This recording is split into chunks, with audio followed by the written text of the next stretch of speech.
Back in the 80s, there was a huge battle going on that a lot of us really were excited to be a part of. Yes, we still had the tail end of the Cold War. We had the United States, USA, USA versus the Soviets. I can't do a Nikolai Volkov, but for those who were there, you know what I'm talking about.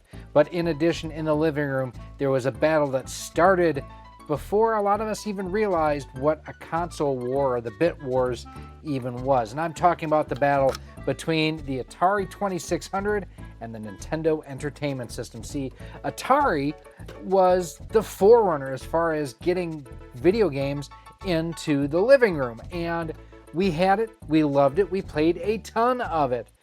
But then the video game crash of the 80s happened, and well, this kind of fell by the wayside.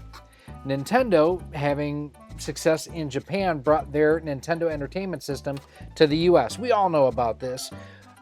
The differences that this made over the Atari 2600, they were huge. And a lot of times we got games on the NES that we also got on the Atari that at the end of the day, we're like, how are these the same games? We're going to go through and we're going to demo some of the games that we had on both systems and some of the differences between them as well, because it's pretty drastic. And I will say, the one thing about the Atari is the fact that this still required quite a bit of imagination. It wasn't arcade accurate by a long stretch of the imagination. But kind of like Dana Carvey's old man on Saturday Night Live, this is what we had, and we liked it, damn it! Now, this is not an original Atari 2600. This is actually the Atari 2600 Plus. It's a new take on the old Atari 2600. What's the plus? Well, this is equipped with an HDMI output, so it gives us a lot better video quality. Now, I've done a full-blown review on it. You can check the link up here to check that out. Now, the best way I can describe it is it's not original hardware. It doesn't play the cartridge, as it were. Basically what it does is it takes the cartridge information. So Pac-Man, for example, I never understood why the labels were upside down, but they were. But if I put Pac-Man in here, what it does is it transfers the game data from the cartridge into local memory on the system, and then it plays the game from there. Very similar to like Hyperkin has their Retron 5, for example, does the exact same thing. Above and beyond that, the Atari 2600 Plus can also play Atari 7800 games because the cartridges are the exact same shape and size. Now, they also have the 7800 Plus that does the same thing, so it plays 7800 games and then can also play 2600 games. Now, a couple other things that Atari have released recently as well. We all know this is the Atari, I believe this is the CX40 controller. If you notice, there's no wire on here. That's because Atari has come out with a wireless version of this. And if you want to take your controls to the next level, they also have this too. I think this is called, where do I have it?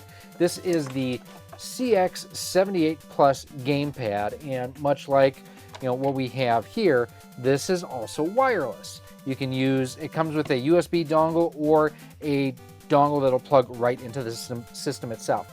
I'm going to probably use this just because I think it's more comfortable than this here. So let's go ahead, let's fire up both systems, and let's compare several of the same games on both systems, and I think you're going to see a huge difference. So here you can see how it actually dumps the ROM and everything, so you have an idea of that. So loading game, and I am actually going to use the wireless controller here for starters. One other thing that a lot of people knew back in the day, you may not know about this now, Sega Master System and Sega Genesis controllers or Mega Drive controllers also work with the Atari 2600. So one thing on this too is this does offer both a 4x3 and 16x9 mode. This is 4x3, there's 16x9. These are designed to be played in 4x3. And this is a very rudimentary sort of game. You can see the ghost flicker. And compared to what we had in arcades back in the day, as you can tell, I'm terrible at this. The layout of the boards are completely different. This isn't a one-for-one arcade port, so that is something to really note. The processing power on the Atari 2600 also fairly limited too. Don't have a whole lot in the terms of like sound effects, and I made a mistake there again. As you can tell, I am not very good at this version of Pac-Man. And I mean, this is quintessential Atari though. I mean, it's pretty simple. Even the sound effects, aren't the most impressive here. We're going to pause it. Wait, I can't pause this. I actually have to shut off the game so I can go ahead and pair things to the other controller. All right, so now here we are using the D-pad and still sucking there. But this, to me, actually feels a heck of a lot better. I think they actually include something like this with the 7800 Plus. I don't have one. Atari, we have talked in the past about trying to get one so that we can do some content with it. I would love to do that. And if you're a fan of Pac-Man, they actually have a new Atari 2600 Pac-Man edition. But that's what it looks like here on the Atari 2600. Let's check out the NES version. So if you're not familiar with the controversy around this particular title, while it says Tengen down below at the bottom of that screen, it's actually Atari. I really highly recommend checking out the video from the gaming historian. Norm has done a beautiful job explaining what happened between Atari, how Tengen came to be, and Nintendo. Now, I am playing this through my NES top loader. It is HDMI modded, and I am using a Retrobit Originate wireless controller. Taking a look at the graphics, you can tell this looks a lot closer to what we had in the arcade. So let's go ahead, we'll fire this up. Even the music is a lot more accurate. I mean, this to me feels like what the arcade game really did. I know there are some subtle differences, but I mean, this is really, really close to what we got back in the day on the arcades. And hopefully we don't get killed. There we go. We're gonna munch some ghosts. Now, a lot of the differences between these two titles simply has to do with horsepower of the systems. The NES had a much more powerful CPU and a GPU. Which allowed it to display more characters without the flickering and everything that we got on the Atari 2600. They only were able to spend a few weeks developing the Atari 2600 version. That's one of the things that was actually quite common with the Atari 2600 was the fact that someone would have an idea for a game that was close, and then they had to make it a reality. Whereas the Atari version, or the Nintendo version, the Tengen version for the NES, they were able to put a lot more development time into, which led to better ports, better sound, better quality, things like that. So this is what Pac-Man looked like. What about Donkey Kong? Because that's another classic arcade game that came to the Atari 2600 very early on. So here we have Donkey Kong on the Atari 2600, and one of the unique things is the fact that this was actually Nintendo's game published by Coleco on the Atari 2600. And the reason why that's unique is we had the Atari 2600 back in the day. We also had Intellivision and ColecoVision. So the fact that Coleco had competing hardware that were publishing competing software from Nintendo on Atari, it was just kind of convoluted. I mean, and again, you can see very similar to, and I was looking at the camera versus the screen here, but you can see how this definitely has the inspiration of the arcade game, but definitely does not have the prowess of the arcade game. There's no music playing as Mario, or in this case, Jumpman, goes up the levels. One of the things I always thought was kind of funny, the way that Donkey Kong changes his position as you change direction. I believe, too, this is actually missing a level, if I remember right. And overall, this is just a more basic and simplistic version of the game. But you know what? Again, kind of like that Dana Carvey old man that I referenced from Saturday Night Live. This is what we had, and we loved it back in the day. They sold so many copies of Donkey Kong on the Atari 2600. Now, this is a Nintendo-made game, which would lead you to think that a Nintendo version would look and sound better, more accurate. Am I right? Let's check it out. I mean, you can already see how much better this looks here. It not 1000% arcade accurate, but a heck of a lot better than what we got on the Atari 2600. Look at Mario's movements. They're a lot more fluid. You get the background music going and whatnot in the background. The barrels look better. The levels look better. Look at Donkey Kong and just how good he looks. Oh, that was close. Now, I will admit, I am never been a strong Donkey Kong player. I'm no Steve Wiebe. That's for sure. Oh, as I died there. But even throughout that, you can see that, not that it was cutscenes, but, there's more that's going into this. This is much more arcade accurate than what we had on the Atari 2600. And a lot of that is just down to the raw power of the systems. The NES had more power behind it, and it was able to do more things at once. Now, the one thing that isn't the same is Donkey Kong changing directions as Mario changes directions, but you also have the Donkey Kong animations as he's grabbing the barrels and tossing them down at you, whereas in the Atari version, it's a lot more generic. Here you have the second spring level, as it's called a lot of times, where that is not in the Atari 2600 version as level 2. I don't remember if it's level 3 or not. And now here we have, this is level 3. All right, here we go. And fall. There he goes. That dirty ape fell like he deserved to. So here we have Donkey Kong Jr., and you kind of have to really use your imagination on this one that this is DK Jr. I think in a lot of ways it looks like Chewbacca myself. And you've got the alligators going down. Again, another thing that's pretty common with Atari games is minimal music and sound effects. But what you do have, it doesn't sound terrible. Now, much like what we had on the original Donkey Kong to this, you are missing, some of the levels aren't quite as accurate as it would have normally been. It's one of those things where, again, you're kind of glad that you have it, but at the same time, you know that what you're getting is not the best option out there. And again, a lot of it has to do with the fact that the 2600 was just very limited as far as graphics and sound processor. You get a little bit of music there, but you don't get music as you play along. But now let's take a look at what we have on the NES. Wow, what a difference this makes here. Again, not 100% arcade accurate, but it's really good looking. Now, this is actually my Famicom version. I'm playing on my top loader using a 60 to 72 pin adapter. It's just cheaper that way. And the cool thing with this too is you also get the different color alligators or crocodiles, whatever those are. You get the concerned face on Junior's, or the concerned look on Junior's face. And one of the things I think that the Atari version doesn't always do a great job of doing is when he's climbing up between two different vines, how much faster he climbs. Now, I will admit I am not great at Donkey Kong Jr. I never have been.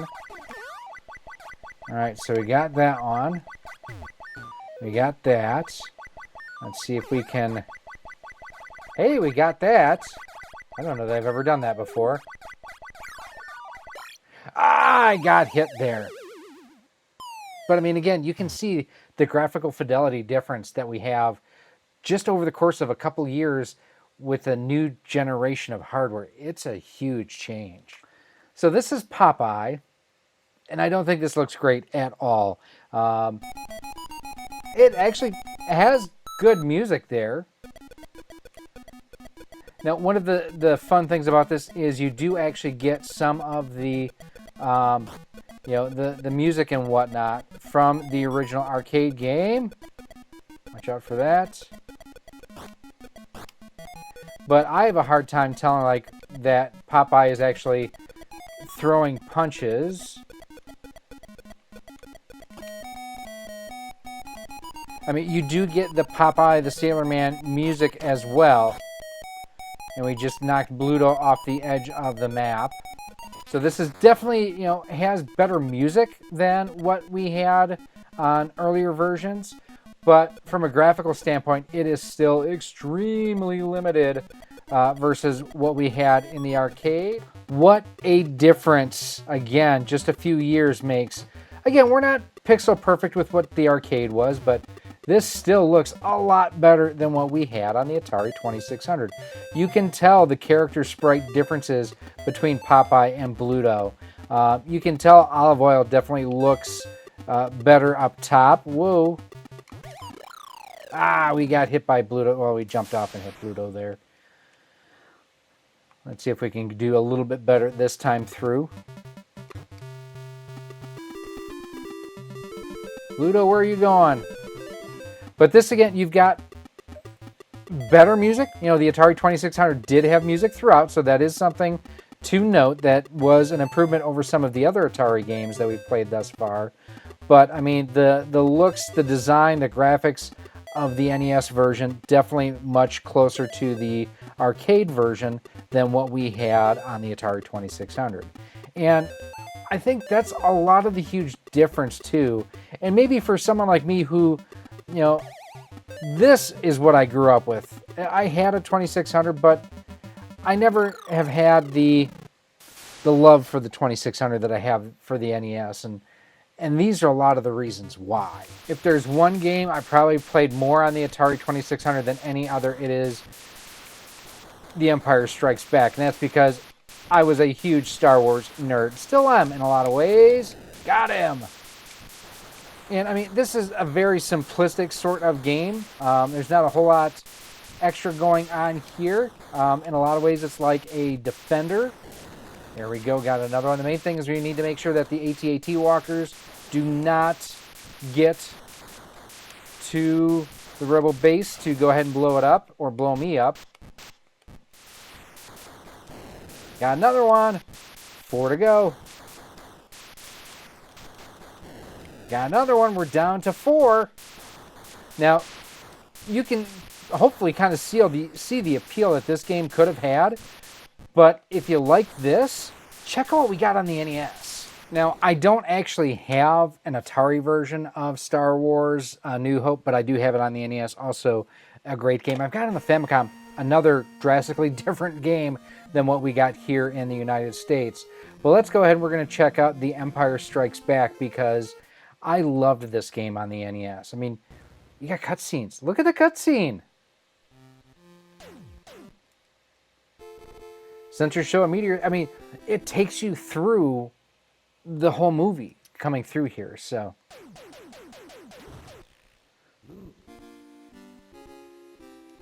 I mean, you even had voice in parts of it, as you just saw. So, I mean, this is nothing against the Atari 2600. For what we had back in the day, it was a blast. I loved it. But at the same time, it's also one of those that it definitely did not stand the test of time. At least I don't think that it did. If you look at games nowadays that are released on modern hardware, what are they going after as far as the overall look and feel and design of? They're going after 8 and 16-bit games, not from the 2600 era, not from the 7800 era, but from the NES and the Super NES. And I think there's a reason why for that. So let me know, after this extensive look at comparing games between the NES and the Atari. I mean, there's no doubt the NES looked better, but were you a fan of the Atari 2600? Did you like this platform? Like I say, I liked the Atari 2600. I loved the NES. And for me, a lot of it is like what I showed you here. The games were more accurate to their arcade counterparts. They had better sound, better play controller. I didn't have to use my imagination as much, and I don't have as much of imagination as I probably should have. And, I mean, there is the fact that we never did get E.T. on the NES, where we did on the Atari 2600. I think the Atari 2600 in a lot of ways did suffer from shovelware and the lack of quality control, and that bit it towards the end of its life and contributed to the video game crash of the 80s.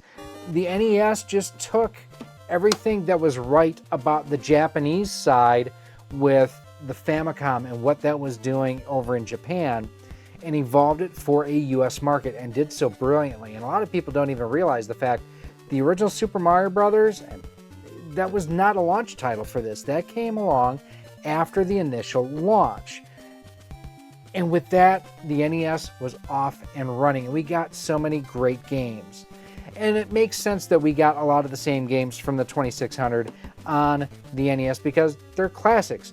Pac-Man, Star Wars, Popeye, Donkey Kong, things like that that showed up on the NES. What a lot of people don't realize either is there's a version of Mario Brothers, not Super Mario Brothers, but Mario Brothers on the 2600. This has its charm for sure, but for me, I'm an NES fan myself. Let me know down in the comments, which one back in the day were you a bigger fan of? Were you Team Atari? Were you Team Nintendo?